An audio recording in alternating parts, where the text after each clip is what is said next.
नमस्कार दोस्तों, आज बात करते हैं एक बहुत ही इम्पोर्टेंट टॉपिक पर। और वो टॉपिक ये है कि क्या ट्रंप अब भारत के आईटी सेक्टर पर भी टैक्स या टैरिफ लगाने वाले हैं।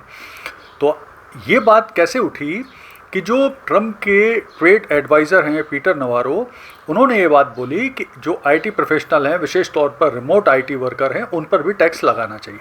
ध्यान रखें कि ये जो पीटर नवारो हैं, ये ट्रंप के ट्रेड एडवाइज़र हैं और इन्हीं ने ये टैरिफ का जो सारा प्लान है ये ट्रंप के दिमाग में डाला है। तो आइए इस पूरे घटनाक्रम को विस्तार से समझते हैं और जानने की कोशिश करते हैं कि भारतीय आईटी सेक्टर पर इसका क्या असर होगा और फिर इससे बचने के क्या विकल्प हैं।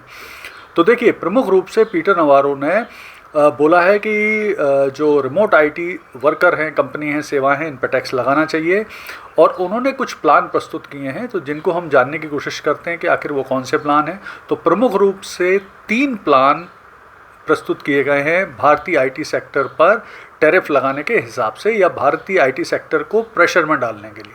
तो इसमें पहला प्लान है कि जो आईटी सेक्टर है भारत का, उसमें कुछ रिस्ट्रिक्शन लगाया जाए, टैरिफ लगाए जाएं। दूसरा है जो H-1B वीज़ा है, उस पर भी नियंत्रण किया जाए। और तीसरा है कि जो भारत को रिमिटेंस आते हैं उस पर भी टैक्स लगाया जाए।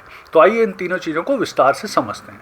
तो पहली चीज़ है कि जो भारतीय आईटी व्यापार है वो उस पर नियंत्रण लगाया जाए और उस पर टैरिफ लगाया जाए। तो देखिए, प्रमुख रूप से जो भारत की आईटी सर्विस है, जिसमें कॉल सेंटर सर्विस है, सॉफ्टवेयर आउटसोर्सिंग है, क्लाउड मैनेजमेंट है, बैंकिंग आईटी सर्विस हैं, कंसल्टिंग सर्विस हैं, एआई डेवलपमेंट है, रिमोट ऑफिस ऑपरेशन है, ये सब तरह की जो सर्विस हैं इनको प्रदान करती हैं भारतीय आईटी कंपनी। और प्रमुख रूप से भारत में जो आईटी जाइंट्स हैं, जिनमें इन्फोसिस है, टीसीएस है, एचसीएल है, विप्रो है, ये प्रमुख रूप से अमेरिका में सेवाएं देती हैं। कुल मिला के जो भारतीय आईटी कंपनियों का रेवेन्यू है, सालाना रेवेन्यू है, वो लगभग 245 बिलियन यूएस डॉलर है, जिसमें से 60% का हिस्सा अमेरिका का ही है। तो इसलिए इस सेक्टर पे अगर टैरिफ लगते हैं तो निश्चित तौर पर भारतीय आईटी कंपनी और को परेशानी आएगी। दूसरा करने का प्लान किया जा रहा है अमेरिका की तरफ से कि जो H-1B वीज़ा है उस पर नियंत्रण किया जाए।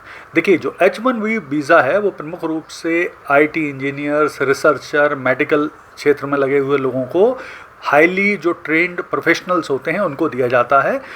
और इसको मैक्सिमम ये भारतीय लोग प्राप्त करते हैं। तो अगर इस पर कुछ नियंत्रण लगाया जाएगा तो ये निश्चित तौर पर भारतीयों को, भारतीय आईटी प्रोफेशनल्स को इससे परेशानी होगी।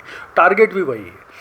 तीसरी चीज़ है कि रेमिटेंस पर टैक्स लगाए जाएं। रेमिटेंस सर्विस जो होती हैं कि विदेश गए भारतीय जब भारत पैसा भेजते हैं तो वो उसे रेमिटेंस कहते हैं।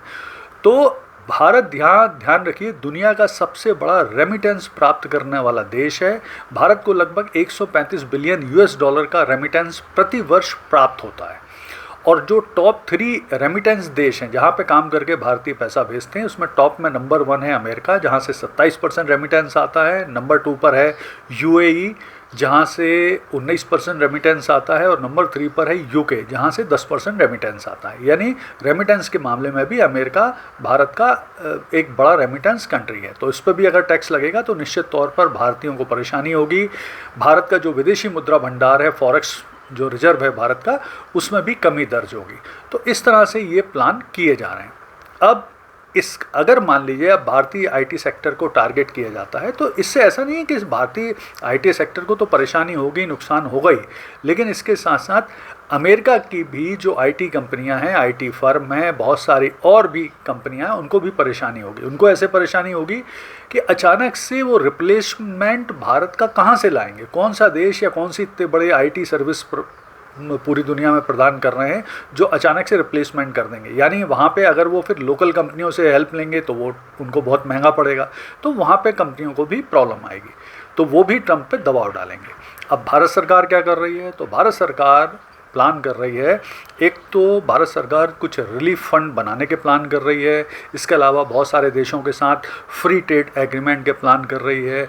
बहुत सारे जो देश हैं, विशेष तौर पर आसियान है, दक्षिण अमेरिकन कंट्रीज़ हैं, अफ्रीकन कंट्री हैं, गल्फ़ हैं, उनमें व्यापार बढ़ाने की कोशिश कर रही है। उसमें आईटी व्यापार भी शामिल होगा।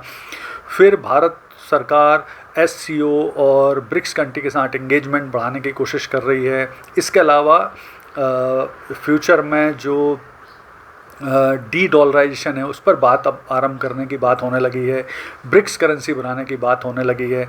और विशेष तौर पर अब मुझे लगता है आने वाले समय में भारत सरकार जो अमेरिका के साथ प्रमुख रूप से भारत के जो रक्षा समझौते हैं जिनमें बैका है, लैमुआ है, कौम कासा है, उसे रिव्यू करने की, उनमें से एक आध को कम करने, ख़त्म करने की भी बात करने वाली है। तो भविष्य जिस तरह का है उससे अगर भारतीय आईटी कंपनियों को नुकसान होता है तो उसके लिए सरकार ने कोशिश की है कि कुछ अल्टरनेट प्लान बनाए जा सकें। और मुझे लगता है कि ट्रम्प के लिए भी आसान नहीं होगा भारतीय आईटी कंपनी पे टैरिफ लगाना, क्योंकि ये डायरेक्ट अमेरिकी कंपनियों, अमेरिकी टेक्नोलॉजी कंपनियाँ, अमेरिकी टेक्नोलॉजी और अमेरिकी बाज़ार हर चीज़ से डायरेक्ट जुड़े हुए हैं। तो मुझे लगता है इस मामले में एक तो मुश्किल है टैरिफ लगाना, अगर होगा भी तो बहुत कम समय के लिए होगा और अल्टीमेटली फिर ट्रम्प का टाको यानी ट्रम्प अपनी बात से पलट जाएंगे। धन्यवाद।